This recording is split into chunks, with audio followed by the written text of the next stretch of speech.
जय श्री राम। तो गीता पाठ में अशेष फल मिलता है, ये सर्वजन विदित है, सब लोग जानते हैं। इसलिए कोई धार्मिक अनुष्ठान में गीता पाठ का विधान अनादिकाल से हमारा समाज में अर्थात हिंदू समाज में प्रचलित है और गीता सब लोग हर जगह में पढ़ता है। श्रीमद् भगवद गीता का बहुत आदर हिंदू समाज तथा विश्व में सब जगह में विद्वान लोगों में इसका बहुत आदर है एवं बहुत श्रद्धा मन में रख के श्रीमद् भगवद गीता का हर श्लोक पढ़ा जाता है, समझा जाता है। तो गीता शास्त्र भगवान श्री कृष्ण का मुख से निकला हुआ उनका वाणी है, इसलिए इसका महत्व अति प्रबल है। ऐसा कहा गया जो वर्षों भर पूजा पाठ करने से जो फल प्राप्ति नहीं होता है, एक बार संपूर्ण गीता श्रद्धा के साथ पठन करने से उससे ज्यादा फल प्राप्ति होता है। अभी हम लोग को जानना चाहिए जो गीता पाठ श्रीमद् भगवद गीता पाठ करने का विधि क्या होना चाहिए जिसमें हम लोगों को पूर्ण फल प्राप्त हो सकता है। इसलिए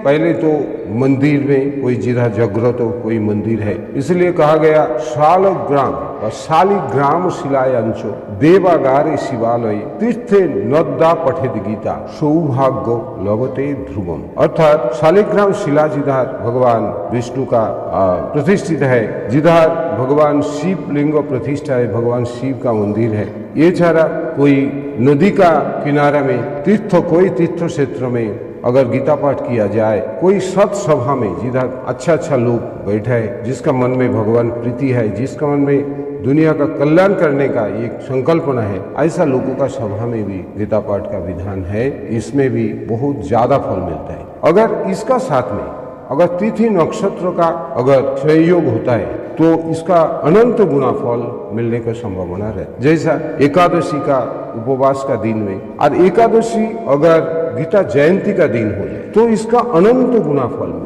तो इसलिए गीता जयंती का दिन हम लोग सब लोग हिंदू समाज तथा पूरा विश्ववासी जानता है, जो इस तिथि में वर्ष का इस तिथि में भगवान श्री कृष्ण कुरुक्षेत्र में गीता जयंती का दिन अर्जुन को भगवद गीता का उपदेश दिया था, इसलिए इस दिन का महत्व और ज्यादा है। इसका साथ में और हम लोगों को ये बात जानना चाहिए, जो गीता अकेला पढ़ने से एक बार पाठ का फल मिलता है, अगर दो आदमी साथ में पढ़े तो दोनों को दो बार गीता पाठ करने का फल मिलता है। ऐसे जो भी सभा में 50 आदमी एक साथ में बैठ के गीता पाठ करता है तो हर व्यक्ति का 50 बार गीता पाठ करने का जो फल है वो मिलता है। यही हमारा समाज का, हमारा धर्म का, हमारा जो संप्रदाय है हिंदू संप्रदाय, हिंदू लोगों का ये विचार है। इसलिए गीता जयंती का दिन में अगर कोई मंदिर में गीता पठन का आयोजन किया जाए और उस सभा में 50, 100, 200, 500, 1000 लोग एक साथ में गीता पाठ करे श्रद्धा का साथ में, तो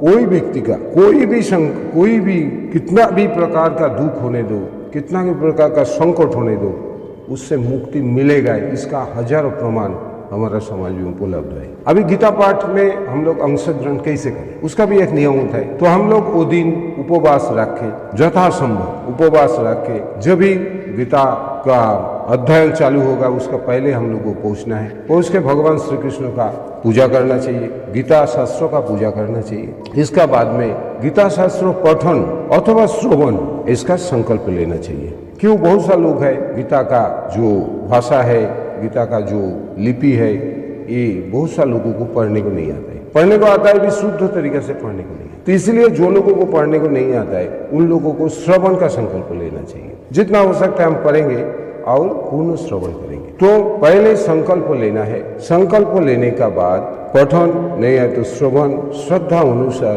करना चाहिए। करने का बाद भगवान श्री कृष्ण तथा गीता माता का आरती में अंशग्रहण करना चाहिए। इसका बाद में गीता पठन पाठन का संपूर्ण होने का बाद कुछ न कुछ अपना तरफ से दक्षिणा देना चाहिए। दक्षिणा का विधान हमारे समाज में है। क्यों, जो लोगों ने आयोजन किया है उनके उद्देश्य में वो सत् कार्यों के लिए हमको यथासंभव हमको दान देना चाहिए। दान का महत्व हमारे समाज में बहुत है। हमारा समाज क्यों, पूरा मनुष्य समाज में ही है।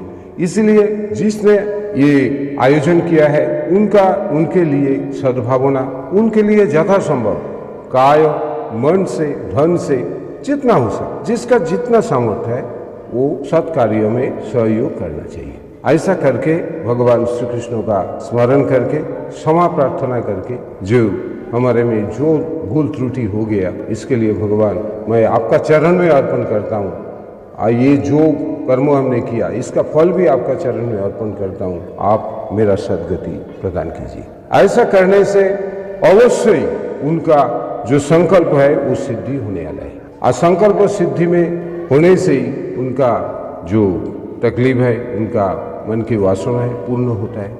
ये तरीका से गीता पाठ करने से करोड़ों लोगों का पूरा विश्व में ये फल लाभ किया है। इसलिए ऐसा कोई संधि, सुवर्ण संधि अगर हम लोगों को मिले तो हम लोगों का इसका उपयोग करना चाहिए। ऐसा अनुष्ठान का सब मिलकर सहयोग करके, ऐसा गीता पाठ में अंश ग्रहण करके अपना कल्याण, समाज का कल्याण, अपना परिवार का कल्याण, अपना आत्मीय स्वजन का कल्याण, खुद का कल्याण और सबका कल्याण हो गया तो हमारा भी कल्याण होगा। ऐसा सुवर्ण संधि को हाथ से गंवाना नहीं चाहिए। हर व्यक्ति को कोशिश करना चाहिए ऐसा अंश ग्रहण करे एवं इसका पूर्ण फल प्राप्त के लिए भगवान श्री कृष्ण शरण में आ जाए। जय श्री कृष्ण।